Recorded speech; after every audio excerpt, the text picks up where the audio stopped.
Salmo de número 3, Salmo 3, o texto começa dizendo, Salmo de Davi, e olha só, ele já nos traz o contexto, que é o degrau 1, quando fugia de Absalão, seu filho. Isso aqui é muito importante para você compreender o Salmo 3. Salmo de Davi, quando fugia de Absalão, seu filho. Um princípio de interpretação dos Salmos. Essas expressões em negrito, confiança em Deus na adversidade, não estão na Bíblia original. Entretanto, o versículo 1 dos Salmos, eles começam sempre com esse título em itálico. Salmo de Davi, quando fugia de Absalão, seu filho. Olha o Salmo 4. Salmo de Davi ao mestre de canto como instrumentos de corda.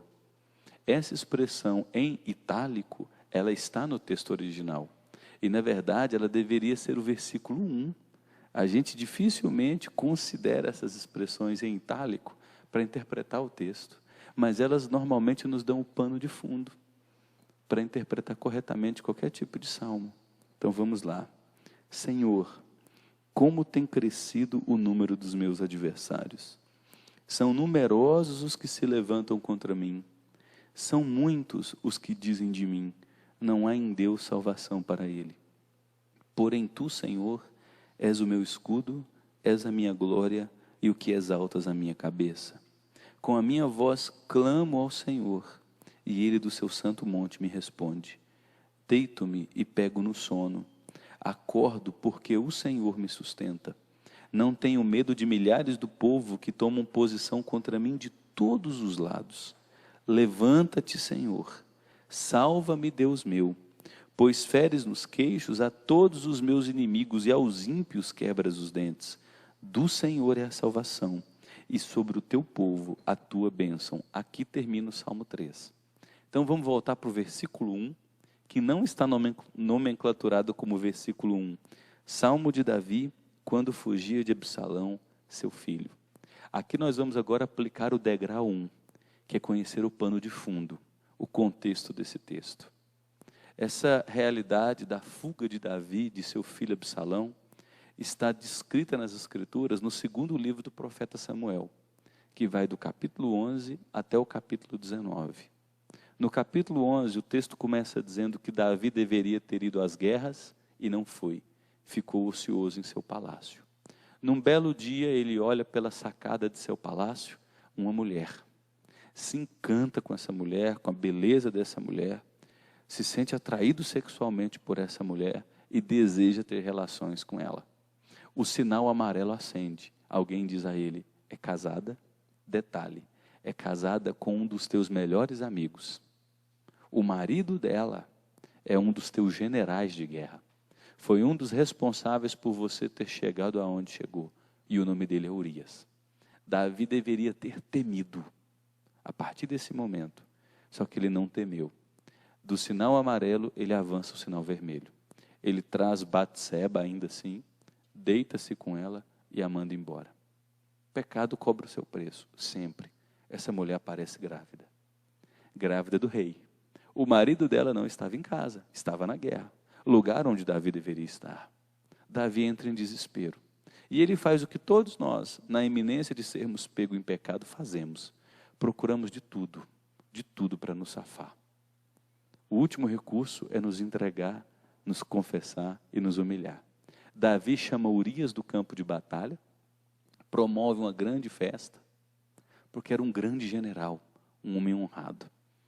Homenageia esse homem, e quando ele está embriagado, Davi diz, pronto, está embriagado, vai sentir saudade dos braços quentes, e da beleza de sua esposa, e de seu corpo, e vai para casa. Só que Davi não contava que Urias era um homem leal a seu exército. Mesmo embriagado, ele dorme nas escadas do palácio. No outro dia, Davi chama Urias pela manhã e diz, que história é essa, cara? Você acabou de chegar do campo de batalha, você está aí, talvez há meses sem ver sua esposa.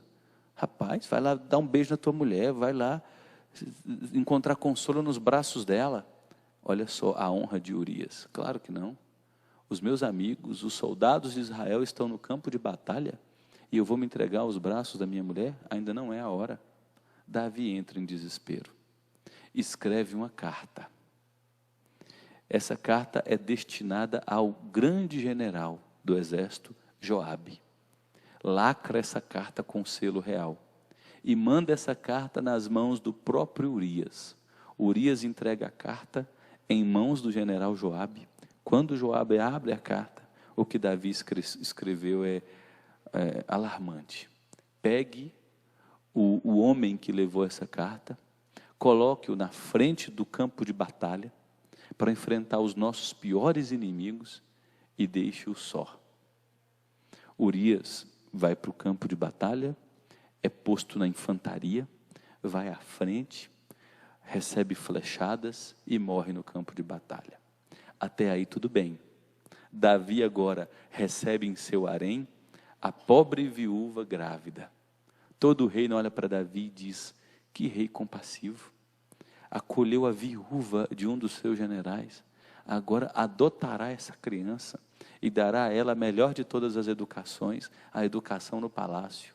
Que bacana, né, gente? Até aí, conseguiu esconder o pecado, e a gente é perito em tentar esconder o pecado, a gente nega até o último momento. Só que Davi não contava com uma coisa, com a onisciência de Deus. Deus vê todas as coisas. Ele conhece todos os nossos enganos, todas as nossas tramas, todas as nossas tentativas baratas de enganar os outros. Ele dá uma revelação a um profeta chamado Natã.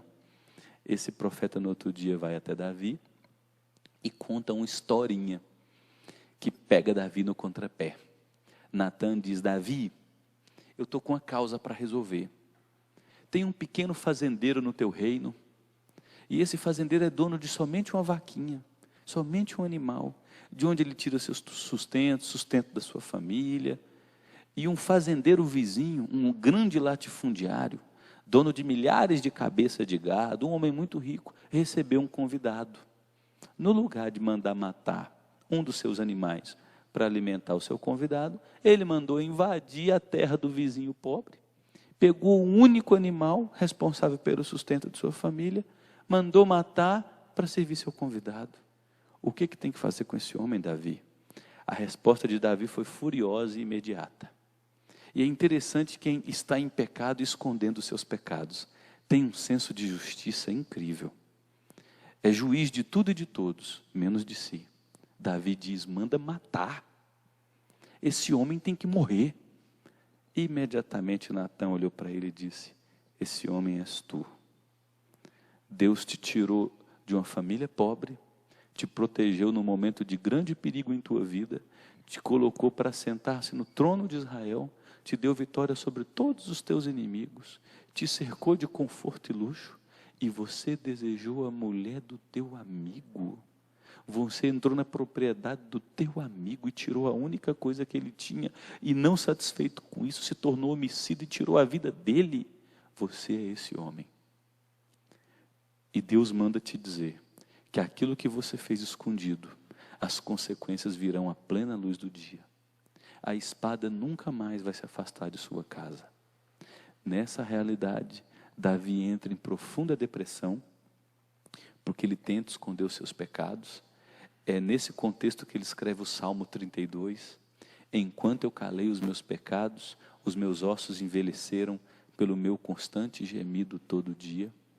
É nessa realidade que ele escreve o Salmo 51.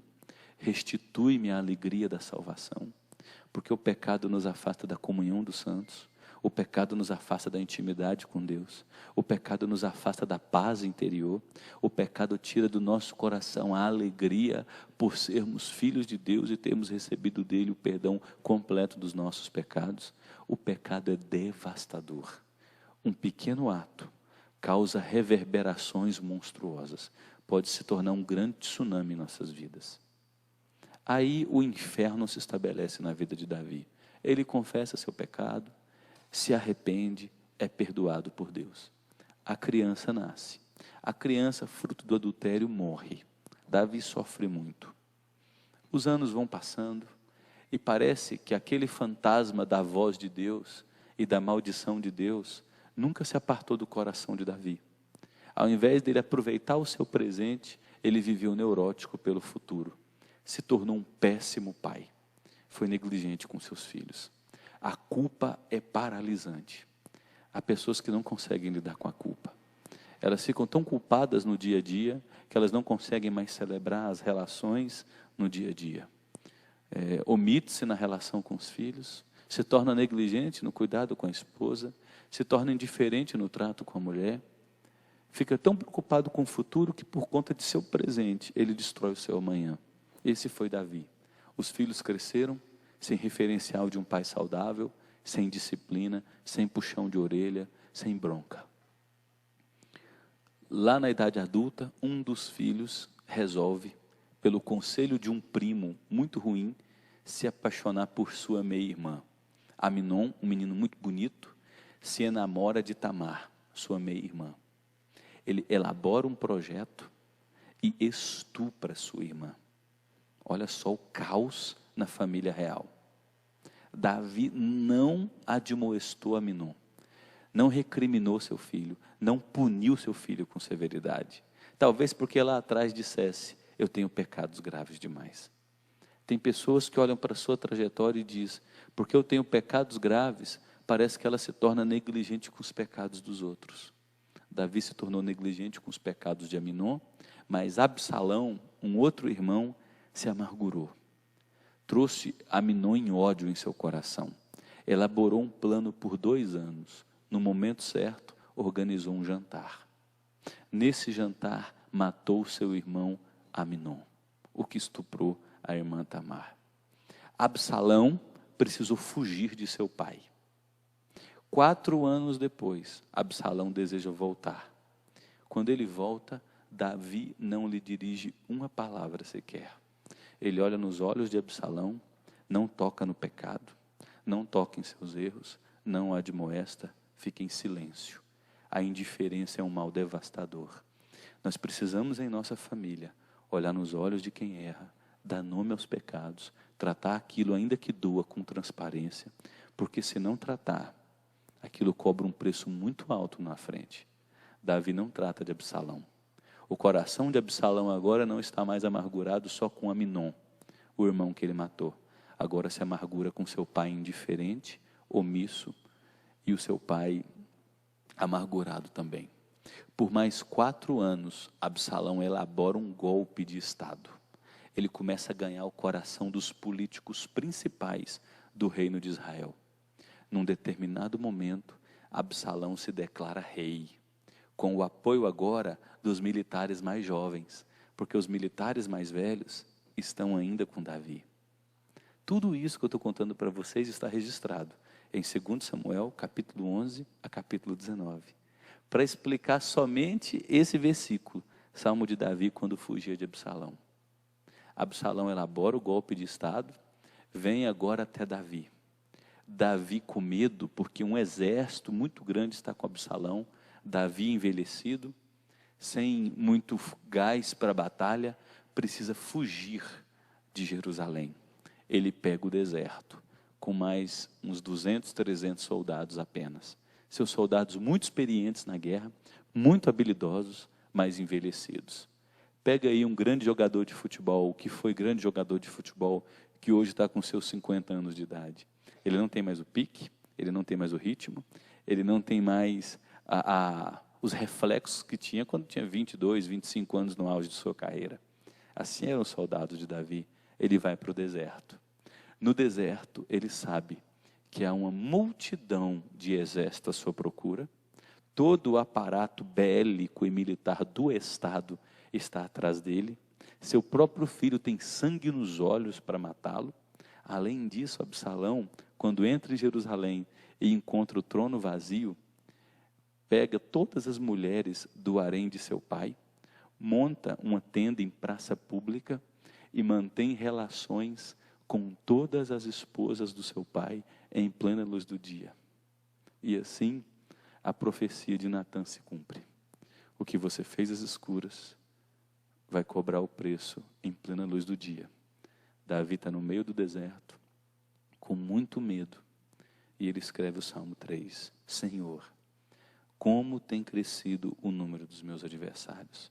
O primeiro elemento que Davi nos mostra é que na hora da dificuldade e adversidade, nós precisamos olhar para a realidade e pontuar os nossos inimigos. Palavras positivas não vão resolver nessa hora. Pensamento positivo não vai resolver nessa hora. Ah, o mal não existe, a dificuldade não é real, é apenas fruto da minha imaginação. Quando você abre os olhos, as dificuldades estão lá. E Davi as pontua. Como tem crescido o número dos meus adversários. São numerosos os que se levantam contra mim. São muitos os que dizem de mim, não há em Deus salvação para ele. Por onde Davi passava, as pessoas apontavam o dedo e diziam agora, ó, meu amigo, você está lascado. Existiam alguns súditos de Davi que eram amargurados no coração e seguraram essa amargura por muitos anos, porque gostavam de Saul, o rei anterior a Davi. E achavam que Davi é que tinha feito mal contra Saul, embora Davi nunca tenha levantado uma mão contra Saul. Quando Davi estava fugindo, um desses homens chamado Simei jogava pedras em direção a Davi e dizia, está vendo? O mal que você fez a Saul agora está vindo cobrar o preço. Você é um maldito. A ira de Deus está contra você. Você vai se dar mal. Agora não tem jeito para você. Deus agora vai te pegar. É isso que Davi está dizendo. São muitos os que dizem de mim, não há em Deus salvação para ele. E a partir do versículo 3, Davi nos ensina o que fazer quando o dia da adversidade nos alcança. Quando determinados pecados nossos vêm cobrar o preço. Porque embora nós sejamos perdoados dos pecados, todos eles trazem consequências. Pecados pequenos trazem consequências menores. Pecados grandes trazem consequências severas. E aqui eu preciso só ensinar isso para vocês. Na Bíblia, há diferenças entre pecados, viu? Tem até uma frase nossa que diz, para Deus não tem diferença de pecado. Pecado é pecado, não importa o quão pequeno é. Sim, pecado é pecado. Mas a Bíblia nos mostra que há graus diferentes de pecados. E há graus de consequências para diferentes pecados. Pecado de assassinato, de adultério, as consequências e o grau dele para a família é muito maior. Os filhos são devastados. O divórcio machuca todo mundo que está na família. Gerações sentem os efeitos desse pecado. Então Davi nos ensina o que fazer quando o dia da adversidade nos alcança. No versículo 3, ele traz o seu desabafo. Porém tu, Senhor, és o meu escudo. A primeira expressão de Davi é buscar a ajuda em Deus como seu defensor. Note que no degrau 3, quando a gente precisa estudar as palavras do texto, nós recebemos a orientação aqui de que cada palavra é importante. Davi usa a expressão no versículo 3, escudo. Ele está vivendo uma realidade de guerra, um grande número de soldados vem ao seu encontro. Ele não tem como se defender. Ele está com poucos soldados, a realidade de perda da batalha é iminente. Ele olha para Deus e diz, eu só tenho o Senhor como a minha defesa. O meu reino me abandonou, meu filho me abandonou, os principais líderes do meu exército, das minhas forças militares me abandonaram. Só o Senhor é o meu escudo. E o escudo para o judeu ele é de média estatura, 1,60 m, 1,66 m no máximo. O escudo do judeu media cerca de 1,50 m de altura, por 80 a 100 centímetros de largura. De maneira que, quando ele se agachasse em batalha, o escudo era o primeiro instrumento de proteção. Ele ia tentar ganhar uma cidade. Ele era alvejado pelas flechas que vinham dos muros da cidade que eles estavam tentando conquistar. Essa é a primeira imagem que Davi traz para nós. Eu não tenho nenhuma defesa, Deus, além do Senhor. Na hora da adversidade, se esconda atrás da proteção que vem de Deus. Só Ele pode te defender. Só Ele pode manter sua sanidade. Só Ele pode te ajudar. Mas Davi segue dizendo, o Senhor, Deus, és a minha glória e o que exaltas a minha cabeça. Embora numa realidade de adversidade, o meu nome esteja na lama, eu esteja depressivo, melancólico, amargurado, Embora eu esteja desacreditado pela minha família, pelos meus amigos, embora eu não tenha honra na minha cidade, porque era tudo isso que Davi experimentava, eu sei que o Senhor me valoriza. Eu sei que o Senhor me dá dignidade. Eu sei que os meus pecados podem ser grandes, mas o Senhor não riscará o meu nome no livro da vida. Nesse momento do Salmo 3, Davi já havia se arrependido, já havia escrito o Salmo 32, o Salmo 51, a alegria da salvação lhe havia sido restituída, e ele volta a dizer: embora eu tenha cometido grandes erros no meu passado, a minha dignidade vem do Senhor. O Senhor é a minha glória, o Senhor é quem exalta a minha cabeça, o Senhor foi quem me escolheu quando eu era ainda criança e nos pastos do meu pai, enquanto eu cuidava das minhas ovelhas, o Senhor me fez escrever: o Senhor é o meu pastor e nada me faltará. Foi o Senhor quem pôs amor por ti no meu coração, foi o Senhor quem me levantou, me livrou de todo o mal e me fez assentar no trono de Israel, porque o Senhor me ama, o Senhor resolveu me ter como teu filho e o Senhor nunca me jogará fora. Então, na hora da adversidade, além de se esconder em Deus, relembre quem você é para Deus. Os nossos pecados não riscam o nosso nome do livro da vida. Os nossos pecados não cancelam o amor de Deus por nós. Os nossos pecados não quebram as promessas que Deus fez na eternidade, de nos levar salvos até o fim, por causa da obra fiel de Jesus Cristo. Lembre-se disso. Quando vier a culpa pelos erros, quando vier o abandono das pessoas por causa de um equívoco ou outro que você cometerá ao longo da história, lembre-se de quem você é. Criado à imagem e semelhança de Deus, foi feito objeto do amor exclusivo de Deus e tem as garantias de que Deus jamais te jogará fora. Que verdades extraordinárias. Com base nisso, que Deus é o seu escudo, que Deus lhe deu dignidade, que Deus lhe ama, é que Davi escreve o versículo 4. Com a minha voz clamo ao Senhor. E olha a convicção de Davi: e ele do seu santo monte me responde.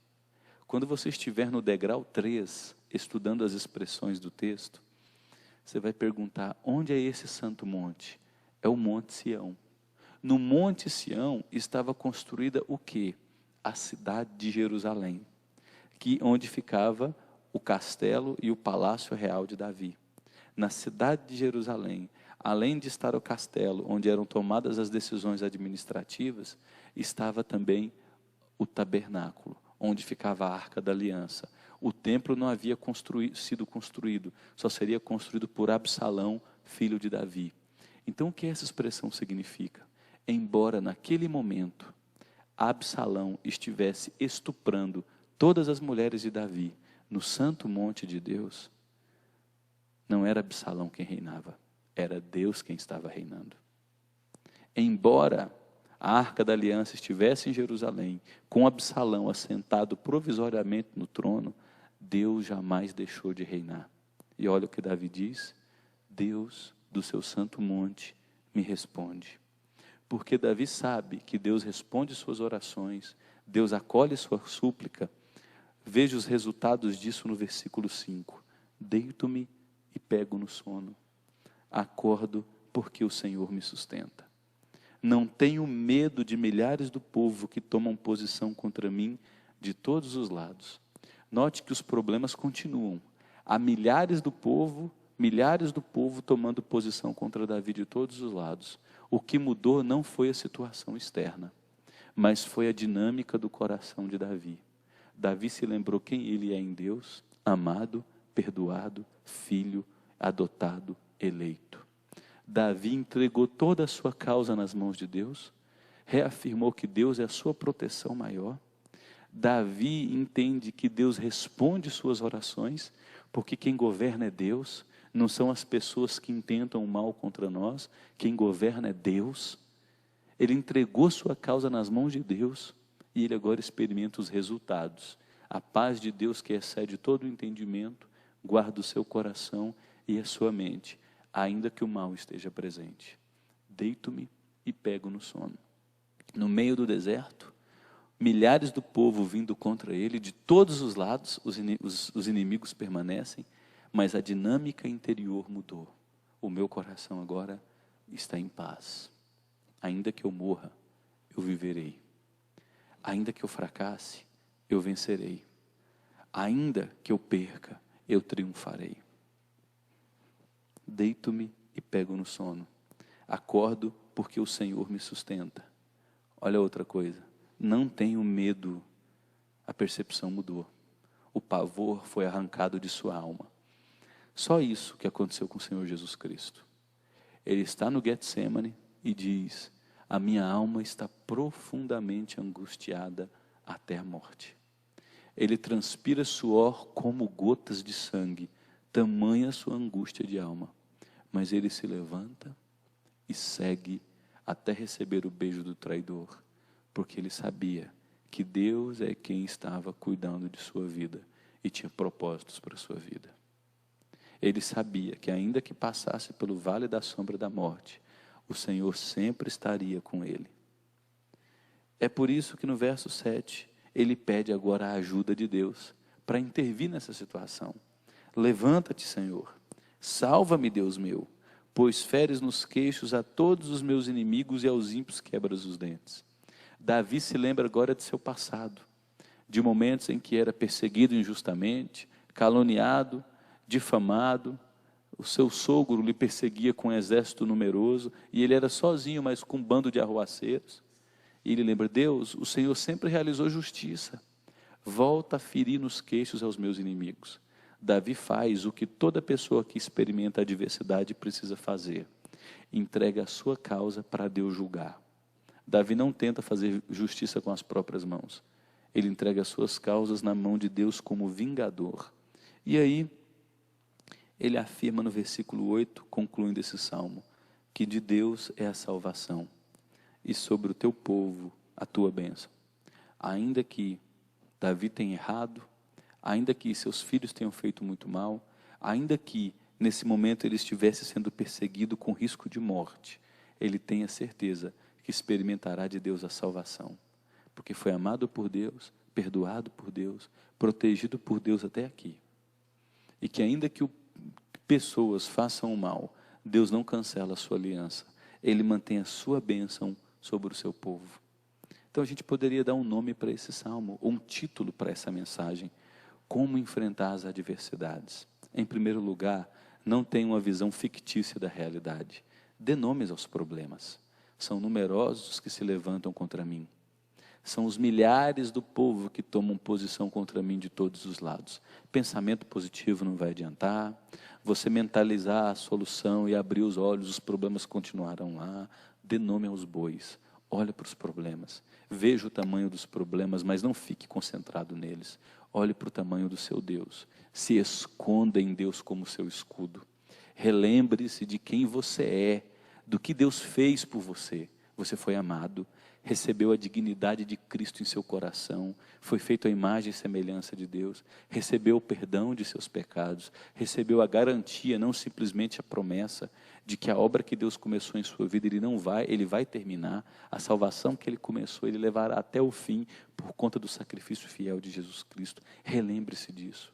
Vá até Deus em clamor, pontue todos os seus problemas e leve tudo até o trono de graça. Leve tudo até o trono de graça e entregue a Deus. Entregue a Deus. Suplique, clame e experimente os resultados. Deito-me e pego no sono. Acordo porque o Senhor me sustenta. Embora os adversários sejam numerosos, algo aconteceu em mim. Eu não tenho mais medo. Entregue a Deus a sua causa para Ele ser o seu vingador. Não tente tomar a vingança em suas mãos. Deus está em suas mãos. E ainda que você pereça, ainda que você experimente a morte por conta dessas adversidades tão intensas, você pode dizer: o viver para mim é Cristo e o morrer é lucro. Do Senhor é a minha salvação. E eu já tenho a garantia da vida eterna. Foi assim que os mártires passaram pela morte. Diz-nos a história da igreja que Clemente, eu creio que é o Clemente mesmo, um velhinho que estudou aos pés do apóstolo João. João foi o último apóstolo vivo. Já velhinho, ele escreve a carta de Apocalipse. João tinha vários discípulos. Um dos discípulos que se destacou, se eu não estiver errado com o nome, foi Clemente. Quando ele estava velhinho, uma grande perseguição se levantou, mais uma dentre as várias, e ele foi levado para a fogueira. E pediram para ele, um soldado do exército romano pediu: negue esse Senhor Jesus seu e morre. Negue esse Senhor Jesus seu. Negue esse Senhor Jesus.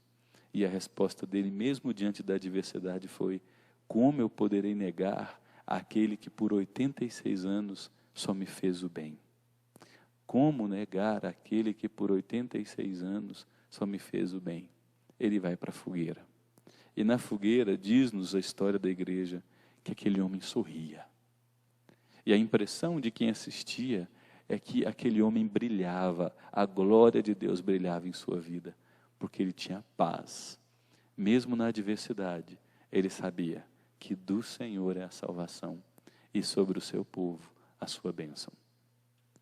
Percebe que quando a gente usa a escada hermenêutica, o texto ganha uma vida diferente.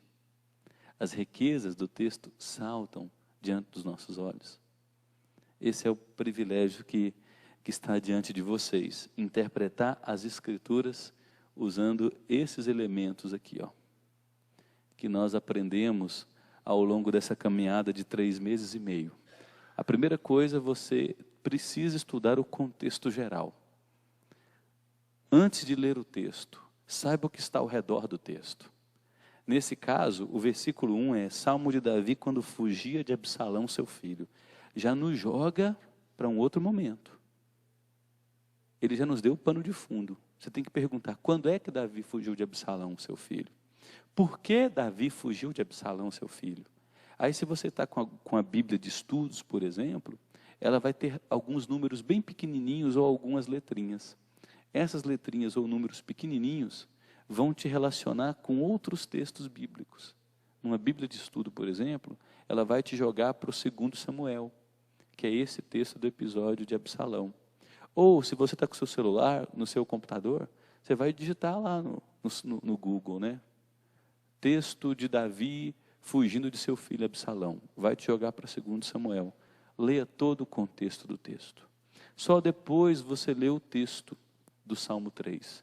Lê o texto uma vez, lê o texto 2 vezes, leia outras versões. Nova Versão Transformadora, que é uma linguagem muito gostosa de se ler, muito simples de entender. De preferência, se você tiver em mãos, leia a mensagem, leia a Nova Tradução na Linguagem de hoje. Se você ler a NVI, perceberá que ela é muito parecida com a versão que a gente usa, João Ferreira de Almeida. Depois que você ler o texto em algumas versões, 2 ou 3 pelo menos, vai estudar o texto. Divida o texto em frases, para você perceber a linha de argumentação do autor. E comece a estudar os detalhes. O Senhor é o meu escudo. Faça perguntas para o texto. Por que Davi disse que Deus é o seu escudo? Ele está num contexto de guerra, de perseguição. Ele está fraco. Ele não tem condições de vencer a batalha. E ele usa a imagem bélica. Ele diz que Deus é o seu protetor direto. Ele não confia em homens, ele não confia em si, mas ele confia somente em Deus. O que significa a expressão do seu santo monte, ele me responde? Aí você vai estudar os detalhes. Esse santo monte é o Monte Sião, que estava em Jerusalém. Quem estava reinando em Jerusalém provisoriamente era Absalão. Mas Davi entendia que, embora Absalão estivesse em Jerusalém, o verdadeiro rei sobre Jerusalém é Deus. E ele respondia às orações de Davi, mesmo Davi estando distante de seu trono. Estude os detalhes do texto e vá anotando tudo isso. Na medida em que você vai estudando os detalhes, isso vai ficar muito rico. Aí, quando você vai para o degrau 4, que são os versículos anteriores, versículos posteriores, você vai perceber que o Salmo 2 e o Salmo 4 não têm uma relação direta. Esse é um texto mais isolado. Nesse caso, não vai funcionar tão bem. Talvez o que é ensinado no Salmo 2 te ajude, porque no Salmo 2, Davi vai dizer que, embora os homens virem as costas contra Jesus, que é o ungido de Deus, Deus o fez Senhor e Rei. Jesus um dia julgará todos os homens e todos precisarão se dobrar ao seu senhorio. Talvez isso dê elementos para você entender o poder de Deus como escudo de Davi, como protetor de Davi. O Salmo 2 não tem relação direta com o Salmo 3, mas o que ele ensina talvez te ajude em algumas coisas. Eu não usei o Salmo 2 e nem o Salmo 4, porque o contexto desse texto não está nos capítulos anteriores, mas está em 2 Samuel 11 a 19. Aí depois de tudo isso, é que você escreverá o sentido do texto. Qual é o sentido do texto? O sentido do texto é que, diante de uma grande perseguição feita por seu próprio filho, Davi busca em Deus refúgio, julgamento e paz. Pronto, esse é o sentido do texto. Ou eu posso escrever com palavras diferentes. O sentido do texto é: Davi está sendo perseguido por seu filho, ele entrega a sua causa a Deus, experimenta o descanso de Deus, busca a Deus como seu juiz e declara que Deus é seu salvador. Está vendo que a gente pode usar palavras diferentes para escrever o mesmo sentido? O sentido do texto você vai resumi-lo em até 40 palavras. Você escreverá somente o que o texto significa. Esse texto não fala de vitória. O texto termina, nós não vemos a vitória. A vitória aconteceu. Lá em 2 Samuel, o exército de Davi, mesmo com poucos homens, vai enfrentar o exército de Absalão no meio do deserto. Davi dá uma recomendação: preserva meu filho, preserva meu filho. A culpa está marcando o coração dele. No meio da batalha, Absalão foge, fica preso nos arbustos pelo cabelo. Joabe, o general de Davi, sabe que Absalão está preso, vai lá e o mata. Davi chora. Olha o que a culpa faz no coração de uma pessoa. Foi um pai negligente, não instruiu seu filho, se amargurou com seu filho, não deu nome à amargura, deixou que os anos se passassem como se nada tivesse acontecido. Agora o seu filho morre. Não tem mais condições de se reconciliar, de pedir perdão, de fazer as pazes. É por isso que em toda batalha você não vê Davi querendo fazer mal contra Absalão. Pelo contrário, ele diz: preserva o menino. Ele olha para o seu filho como se fosse uma criança.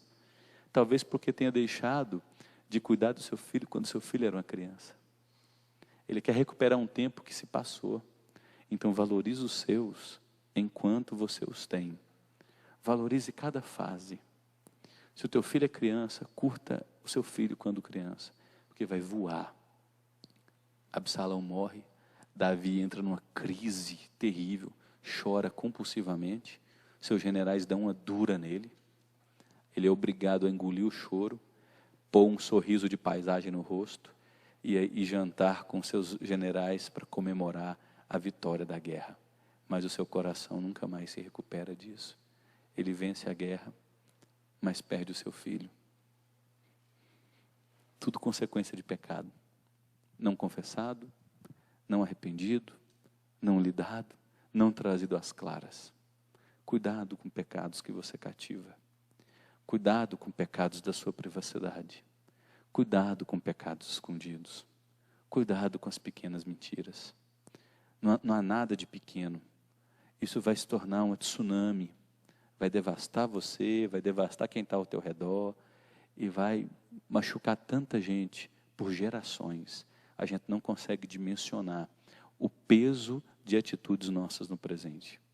Você olha as Escrituras, Abraão adulterou, expôs sua esposa Sara. Lembra? Ele chega no Egito e ele diz, não é Abraão que adulterou, ele expôs a sua esposa ao adultério. Ele chega no Egito em Gênesis 13 e diz, Sara não é minha esposa, é minha irmã. Sara é levada para o harém de Faraó. Faraó mantém relações com Sara. Deus amaldiçoa o Egito. Eles descobrem que Sara não era irmã coisa nenhuma, era casada. Manda Abraão embora. Isso nunca foi tratado no seio da família. Os anos se passam. Nasce Isaac. Ele se casa já adulto, aos 40 anos de idade, com Rebeca. Já é homem formado. Quando ele precisa voltar para o mesmo Egito de seu pai, o que ele diz para os homens de lá? Ela não é minha esposa, é minha irmã. Note, os pecados dos pais, as consequências, reverberando no coração dos filhos. Então, lide com os problemas, dê nome aos problemas, não procure esconder nada, porque aquilo que é feito às escuras, um dia vem às claras, e quando vem às claras, vem muito pior, porque o tempo cobra juros, cobra correção monetária, as consequências são muito graves. Traz tudo isso logo, apresenta diante de Deus e diz: eu me arrependo. Olha para as pessoas e diz: eu errei nisso, está tudo aqui, estou arrependido, me perdoe. Deus vai lavar isso, as consequências serão praticamente liquidadas, mas não deixa nada escondido em tua vida. Aí você vai escrever o sentido do texto, depois a aplicação para os ouvintes originais. Quem são os ouvintes originais? Os súditos de Davi, que recebem essa reflexão de sua velhice, porque ele estava velhinho. E o que os súditos aprenderam? Que não vale a pena esconder pecado, não vale a pena tentar encobrir o seu erro, que vale a pena entregar a sua causa nas mãos de Deus, que vale a pena entregar os seus inimigos a Deus para descuidar, que vale a pena confiar em Deus, mesmo que a causa seja impossível, que Deus livra os seus, ainda que seja impossível aos olhos humanos, Deus livra. Deus não só livra, mas no meio da tribulação, Ele pode encher o coração com paz, com descanso e te fazer dormir em paz. Note que na tribulação a primeira coisa que a gente perde é o sono. A sua mente não descansa. No outro dia você amanhece exausto. Fica o dia inteiro vivendo a tribulação.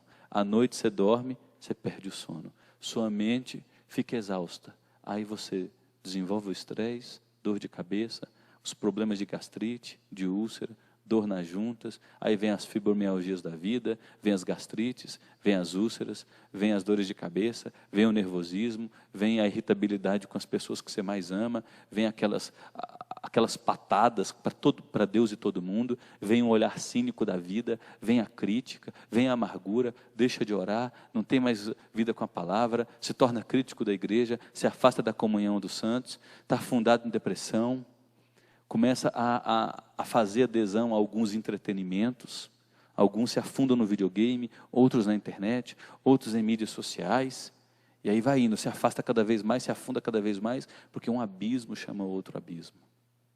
Lida com isso logo de cara, entregue em Deus, a Deus, e receba a paz que excede todo entendimento. Qualquer semelhança com os nossos dias não é mera coincidência, viu, gente? Então essa é a aplicação para os ouvintes originais. Entrega a sua causa a Deus. Não esconda o seu pecado. Se refugie em Deus como seu escudo. Lembre quem você é. Deus te ama, Deus tem um pacto contigo. Não se vingue. Lembre-se que ainda que você morra, se você é de Deus, você tem salvação até o fim. E aí, como você agora vai aplicar para os nossos dias? Quais são nossas demandas? Quais são nossas aflições? Quais são nossas dores? Quais são nossos inimigos modernos? Qual é a nossa insegurança num país de 70 mil assassinatos por ano? Todo ano, só no Brasil mata mais que 2 guerras do Iraque. Por ano no Brasil. Quais são as nossas dinâmicas familiares? Os adultérios, os divórcios, os filhos inseguros hoje no tráfico, os nossos dramas pessoais, a falência, o desemprego. Quais são nossos dramas? Vá para Deus como teu escudo. Entrega tudo, tudo em clamor. Fala tudo. Tome uma decisão, não vou me vingar. Entregue a Deus, fala: Deus, o Senhor é meu vingador, em teu tempo o Senhor realizará a justiça, está em suas mãos a minha causa. Entregue, reafirme: Deus, o Senhor é quem governa a minha vida, eu sirvo a um Deus que era, é e sempre será, o Deus que fez um pacto comigo, que na eternidade resolveu voluntariamente me amar e me salvar em Cristo, e esse amor não será inviabilizado por conta dos meus erros. A salvação que o Senhor começou, o Senhor vai terminar por causa de sua fidelidade.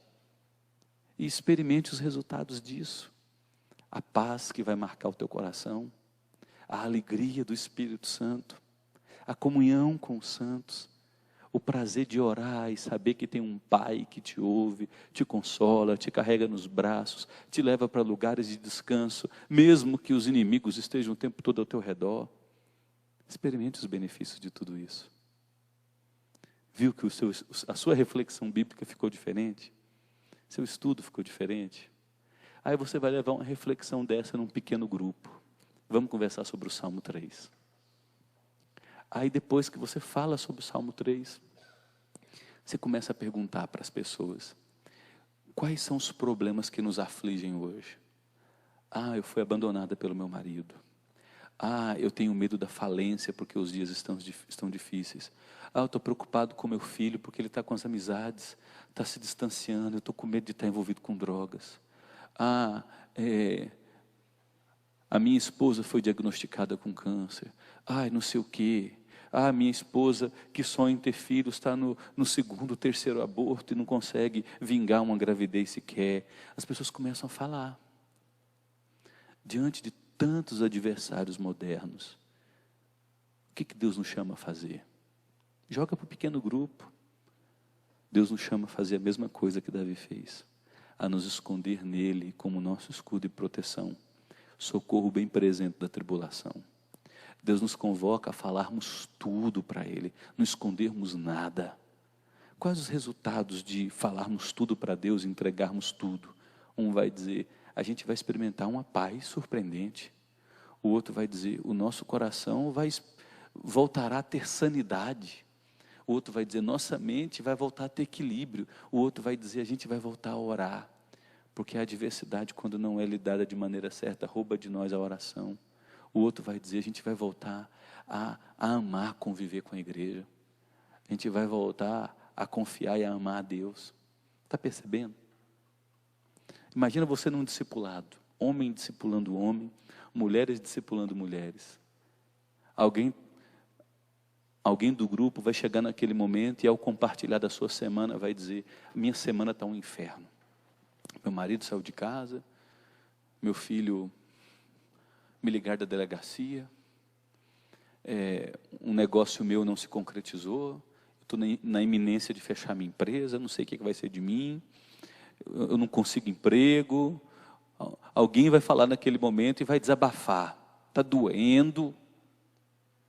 E aí você para tudo, abre o Salmo 3, lê esse Salmo 3, explica o Salmo 3, além da sua memória ser reaquecida, você abençoa alguém, todo o seu grupo de homens ou de mulheres é alimentado por essa palavra, e aquela pessoa é ministrada de maneira especial, e recebe o consolo de Deus, o abraço de seu grupo, o aconchego do colo de pessoas. Percebe, gente? Uma boa interpretação bíblica é fundamental para a nossa sanidade, e para Deus nos usar como pastores e pastoras, ministros e ministras, sacerdotes e sacerdotisas na vida de outros. Alguma pergunta?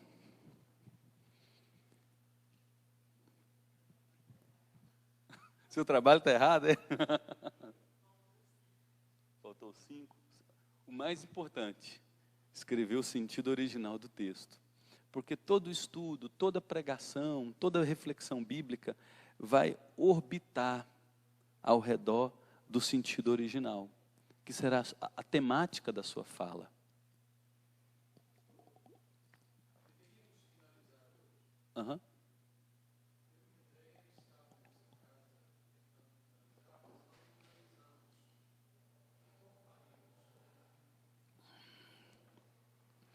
Vocês podem, durante essa semana, terminar o trabalho de vocês, me passar por WhatsApp. Gente, não fiquem, e eu quero dar essa palavra aqui para todos. Eu vejo que algumas pessoas que me procuram estão muito preocupadas em me entregar um trabalho, parece que estão defendendo uma tese de doutor, né? Estão muito preocupadas. Gente, o que eu quero é que vocês peguem um texto bíblico, apenas me mostrem a caminhada de vocês degrau por degrau. Haverá erros, tem que haver, gente, é o primeiro trabalho do primeiro módulo, é o primeiro. No segundo semestre nós teremos mais um outro módulo, onde eu vou ensinar vocês agora a preparar uma mensagem bíblica com introdução, argumentos, ilustrações, aplicação e conclusão. Tem que errar, gente. Se não errar, não vai ter graça, né?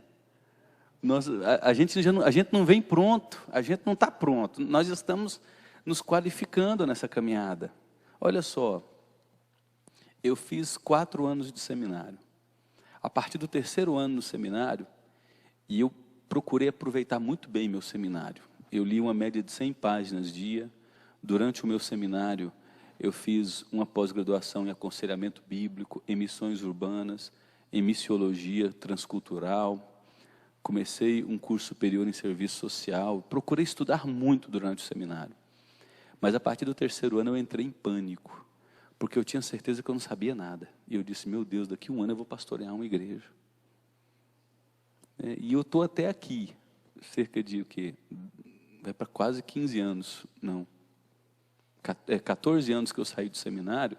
Como eu estou longe de aprender o que eu gostaria de aprender, saber o que eu acho que eu deveria saber. Nós estamos num processo, gente. Então, se eu estou há 20 anos aí estudando, e sei muito pouco, vocês acham que a gente em 4 meses vai estar pronto? Então, façam esse trabalho. Escolha o texto bíblico, obedeça degrau por degrau, entenda que eu compreendo muito bem que nós estamos numa caminhada de desenvolvimento. Nós vamos ficar juntos aí por 1 ano e meio, em módulos que vão crescer. Agora vocês vão interpretar a Bíblia, vão fazer um trabalho. Eu vou voltar o feedback para cada um, será individual. Vou dizer, olha, você poderia melhorar nisso aqui, você errou nisso aqui, é assim que se faz.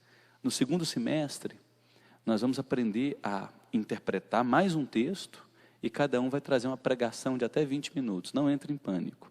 Será para um grupo muito pequenininho, só a gente.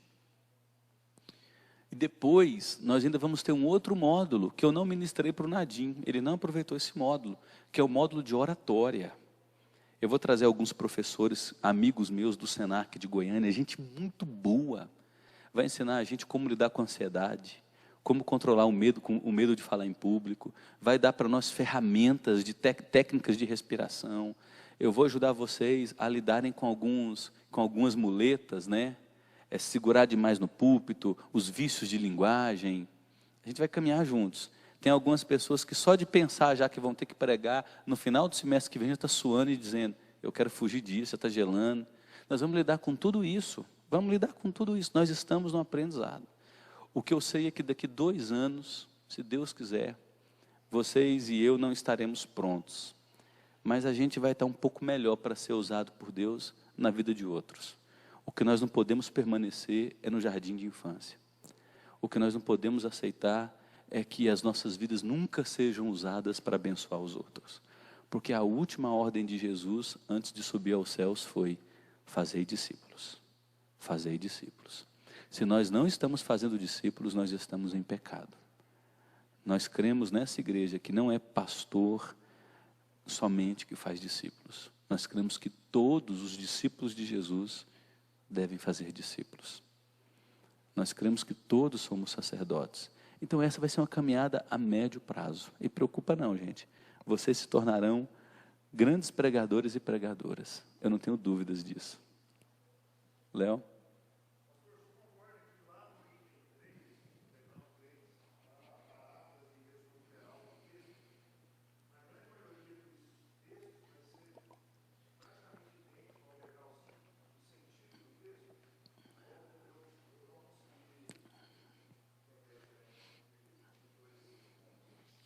Será muito diferente, eu vou te falar por quê.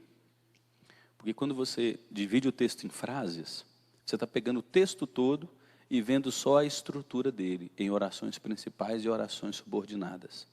Quando você vai para o degrau 5, você vai pegar todo esse texto e resumir o sentido do texto em até 40 palavras. Então, se você tem um texto de 15 versículos, você tem um texto aí com, no mínimo, 200 a 300 palavras. Ao dividir em frases ou reescrevê-lo com as suas palavras, você está seguindo a linha de desenvolvimento do texto. Quando você vai para o degrau 5, você vai pegar todo o texto e resumir os argumentos principais, o sentido original, em até 40 palavras. Você vai notar aqui, por exemplo, o Salmo 3, ele tem blocos. Davi traz em primeiro lugar a pontuação dos seus inimigos, depois ele entrega a sua causa nas mãos de Deus, depois novamente ele diz que Deus é seu juiz, ele não vai se vingar, e ele termina dizendo que ainda que morra, ele já é salvo, ele está seguro. Então note que há um bloco de 4 etapas. Na hora de escrever o sentido original, você vai simplesmente dizer, esse texto diz que, diante de uma grande adversidade, Davi entrega toda a sua causa a Deus e experimenta descanso.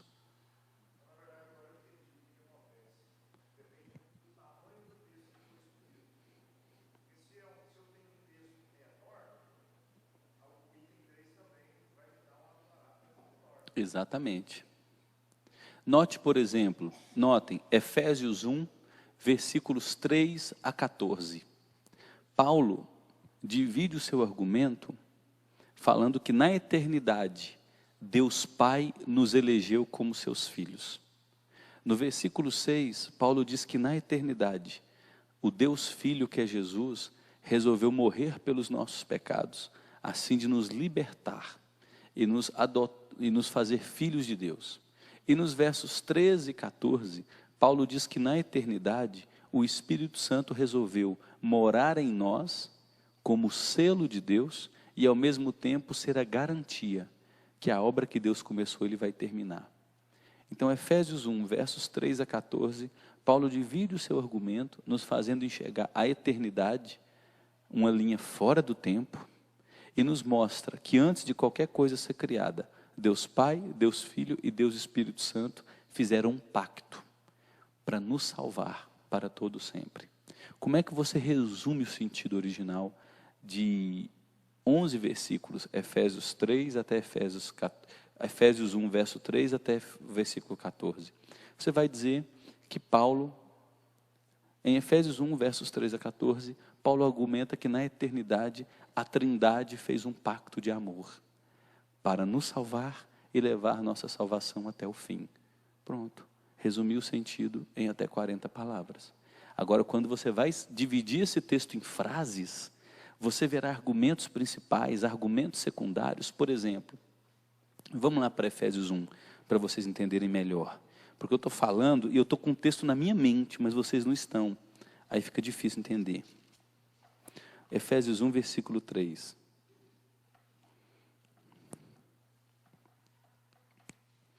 Olha só, eu pegaria Efésios 1, versículo 3, deixa eu fazer ele aqui para vocês já entenderem na prática, quer ver? Vai ficar mais fácil ainda, ó.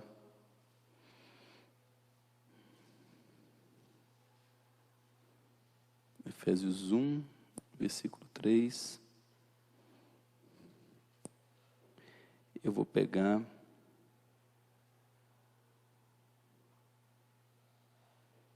até o versículo, início do versículo 6.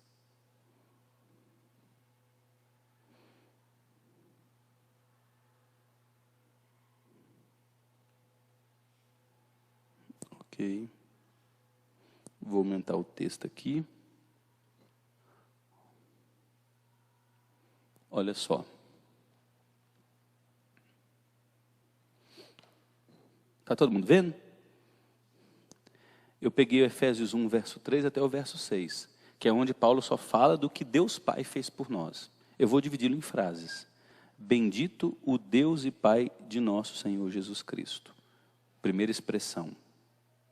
Quando eu estiver no degrau 3, eu preciso estudar o que significa a expressão bendito. Paulo está louvando a Deus, adorando a Deus, glorificando a Deus. Que nos tem abençoado com toda sorte de bênção espiritual nas regiões celestiais em Cristo. Quais são as bênçãos de Deus? Número 1. Assim como nos escolheu nele quando...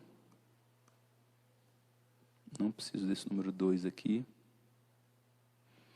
Ixi, faz não.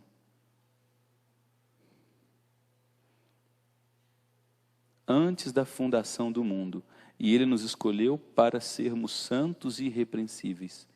E também, em amor, Deus nos predestinou para Ele, nos adotou como filhos. Eu sabia que ia acontecer a mesma coisa.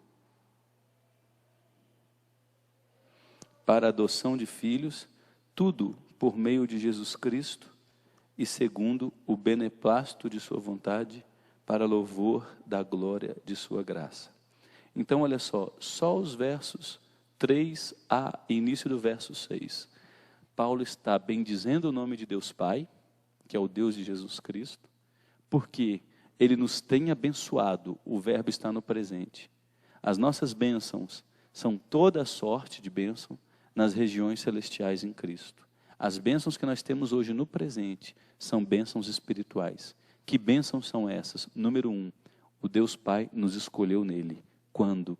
Antes da fundação do mundo, com um propósito, sermos santos e irrepreensíveis. Tem algumas pessoas de teologia de botequim que dizem, esse negócio de eleição, então se Deus me escolheu eu posso viver de qualquer jeito. Paulo está dizendo que não. Porque Deus me amou na eternidade, Ele tem um propósito, eu ser separado e irrepreensível. A base da eleição de Deus é o seu amor, porque livre, gratuita e voluntariamente, Deus quis me amar, Ele me predestinou para Ele, e os resultados disso são a adoção por meio de Jesus Cristo. Tudo que Deus fez foi segundo o beneplácito de sua vontade. O que significa beneplácito? Às vezes o que falta para nós é só um dicionário de português. Significa de acordo com a glória e a grandeza da sua boa vontade. Deus nos escolheu para louvor da glória de sua graça. Tudo o que Deus fez é por conta de sua glória. Aí o que eu vou fazer agora? Eu vou pegar Efésios 1, vou voltar lá, e vou agora falar de Jesus Cristo, olha só. Que vai até versículo 6 ao versículo 12. Vou abrir uma nova janela aqui. Mas nós estamos estudando o mesmo texto, viu, gente? Olha só, em Efésios 1, deixa eu abrir aqui para vocês entenderem. Deixa eu aumentar a fonte.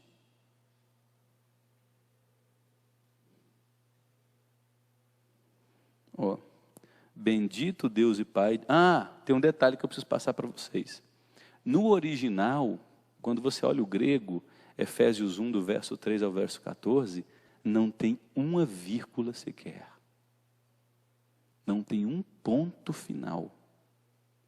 Paulo escreve Efésios capítulo 1, verso 3 a 14, sem parar para respirar. É um texto único, sem um parágrafo sequer. Isso é muito importante, porque você precisa entender o texto dentro da maneira como o autor escreveu, um único bloco de pensamento. Nós estamos dividindo aqui em termos didáticos, mas ele não tem divisão. Então, primeiro Paulo nos fala de Deus Pai, bendito Deus Pai de nosso Senhor Jesus Cristo. Por que Deus é bendito? Porque Ele nos tem abençoado com toda a sorte de bênção espiritual. As nossas bênçãos são derivadas das regiões celestiais. Então a bênção de Deus não é o carro novo, não é a promoção no trabalho. Aqui não é a igreja universal, que reduz a bênção de Deus a aspectos temporais. As bênçãos de Deus são espirituais, que são muito maiores que qualquer bênção temporal.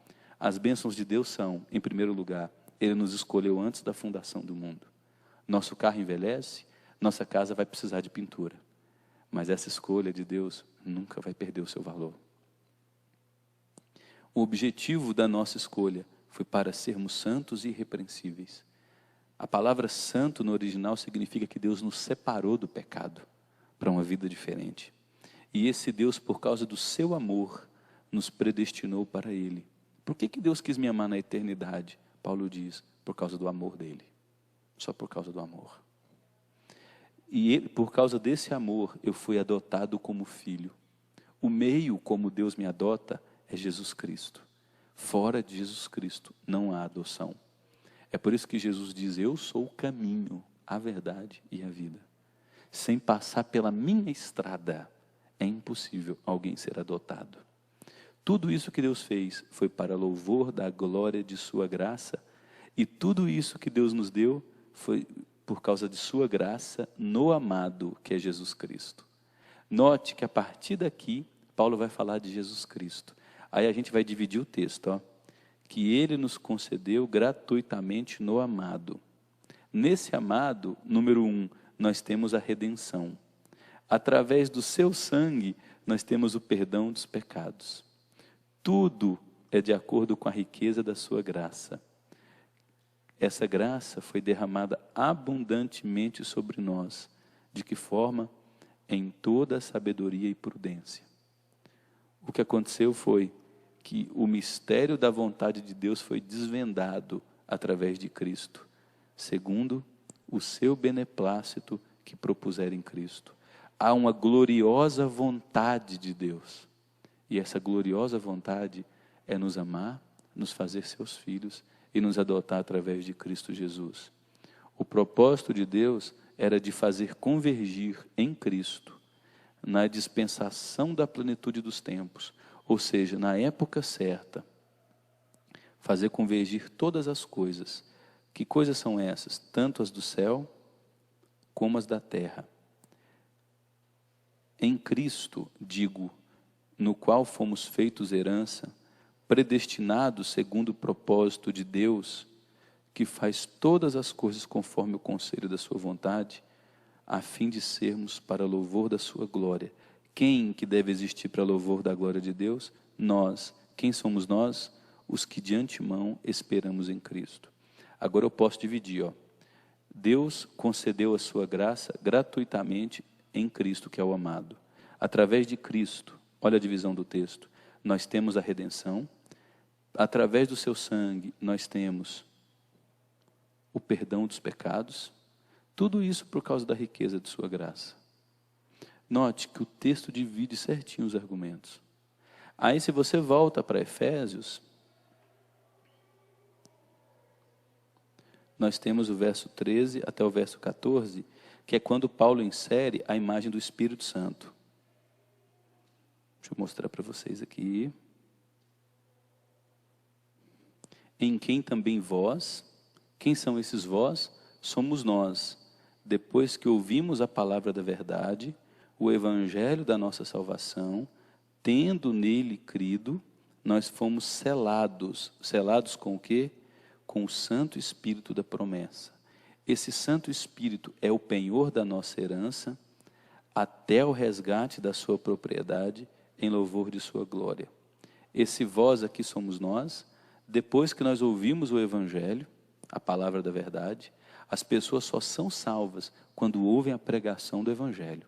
Em Romanos capítulo 10, Paulo diz que a fé vem pelo ouvir e o ouvir a pregação do evangelho. É por isso que orações são muito importantes, cânticos são muito importantes. E é por isso que a igreja evangélica no Brasil está tão caótica, porque valoriza mais aquilo que é importante, que é o cântico e a oração, do que aquilo que é essencial, que é a pregação fiel da palavra. Nós temos uma multidão de gente que gosta de entretenimento, mas não é separada em santidade para Deus. Nós temos uma multidão de consumidores de mercado religioso, mas poucos discípulos de Jesus. Porque só a pregação do evangelho é que nos convence do pecado, é que é o meio usado por Deus para enviar o seu Espírito para santificar a igreja e para amadurecer o povo na verdade. Na medida em que a gente amadurece no conhecimento da verdade, a gente não tolera mais esse mercado gospel que idiotiza as pessoas no Brasil, que vende entretenimento barato, que faz comércio das pessoas, que prometem a elas tolices. Paulo tem convicção de que nós, depois que ouvimos o evangelho da verdade, que é o evangelho da nossa salvação, é que nós podemos crer. E uma vez que nós cremos, nós somos selados com o Santo Espírito da promessa. Essa é a promessa do Antigo Testamento, de que no Novo Testamento Deus moraria em nós. As tábuas com a lei não estariam mais gravadas em pedras, mas em nosso coração. O Espírito Santo nos convence da justiça, do pecado e do juízo e nos dá compreensão das Escrituras. Nós não precisamos mais de sacerdotes mediando nossa relação com Deus. Todos nós que somos habitação do Espírito Santo, agora por causa da obra fiel de Jesus, temos livre acesso a Deus. Todos que creram foram feitos sacerdotes e sacerdotisas com livre acesso a Deus. Conseguem ler as Escrituras e interpretá-las. Por isso que nós estamos aqui. Porque a gente tem condição de interpretar as Escrituras. E esse Espírito Santo é o penhor da nossa herança. É a garantia dada por Deus de que nós seremos resgatados, porque fomos feitos propriedades de Deus. Tudo para louvor da glória de sua graça. Olha a importância das expressões que se repetem. Vocês acabaram de ver que de Efésios 1, verso 3, até o versículo 14, Paulo divide o argumento usando as 3 pessoas da Santa Trindade. A obra de Deus Pai, a obra de Deus Filho e a obra do Espírito Santo. E note que depois que Paulo fala de Deus Pai, ele vai terminar no versículo 6 dizendo, para louvor da glória de sua graça. Depois que Paulo fala de Jesus Cristo, ele vai terminar dizendo, para louvor de sua glória. Depois que ele fala do Espírito Santo, ele vai dizer, em louvor da sua glória. Toda a salvação tem um único propósito, a glória de Deus. Deus na eternidade nos escolheu para Ele, para louvor de sua glória. Jesus Cristo na eternidade resolveu derramar o seu sangue, a fim de nos libertar e nos perdoar, para a sua glória. O Espírito Santo mora em nós, nos convence que somos filhos de Deus, e nos levará em segurança até o fim, para o louvor da glória de Deus. É por isso que a gente tem que viver para a glória de Deus. Quer comais, quer bebais, ou façais qualquer outra coisa, faça para a glória de Deus. É por isso que eu brinco aqui no culto, né? Eu digo para as pessoas, olha, pega o adesivo da igreja e ponha no seu carro. Mas toma cuidado como você vai dirigir. Toma cuidado como você vai dirigir. Porque até a maneira como nós dirigimos tem que ser para louvor da glória de Deus. A maneira como nós lavamos louça em casa, aquela tarefa que para mim é tão sacrificial, para louvor da glória de Deus. A maneira como resolvemos os nossos problemas, a ética do nosso trabalho, para louvor da glória de Deus. Note que a motivação para sermos pessoas melhores não é para que a nossa esposa goste mais da gente, para que tenhamos boa reputação em nosso trabalho. Nossa motivação não é mais egoísta. Não é centralizado em nós. Eu serei uma boa esposa, paciente, mansa, com domínio próprio, não é para eu ter um bom casamento. Isso é secundário. Eu serei uma boa esposa, é porque eu sou uma mulher que vive para a glória de Deus. Os benefícios o meu marido vai receber, mas a minha motivação não é meu marido. A minha motivação é a glória de Deus. Por causa de Deus, eu sou longânima. Por causa de Deus, eu sou paciente. Por causa de Deus, eu sou mansa. Por causa de Deus, eu sou compassiva. Por causa de Deus, eu tenho domínio próprio. Porque eu vivo para a glória de Deus. Alguns vão gozar de grande sucesso no trabalho. Mas a motivação deles é a glória de Deus. Por causa da glória de Deus, eu sou ético. Por causa da glória de Deus, eu sou honesto. Por causa da glória de Deus, eu falo a verdade. Na medida em que ele amadurece como profissional, os seus fornecedores, seus clientes em potencial, através dessa filosofia de vida, vão percebendo, existe nele credibilidade, existe nele cumprimento de prazos, existe nele honestidade. Os resultados indiretos dele viver para a glória de Deus, é que ele é uma pessoa confiável, é um prestador de serviço, um empresário, que é transparente e honesto. Note, os benefícios serão secundários, mas a sua motivação principal é a glória de Deus.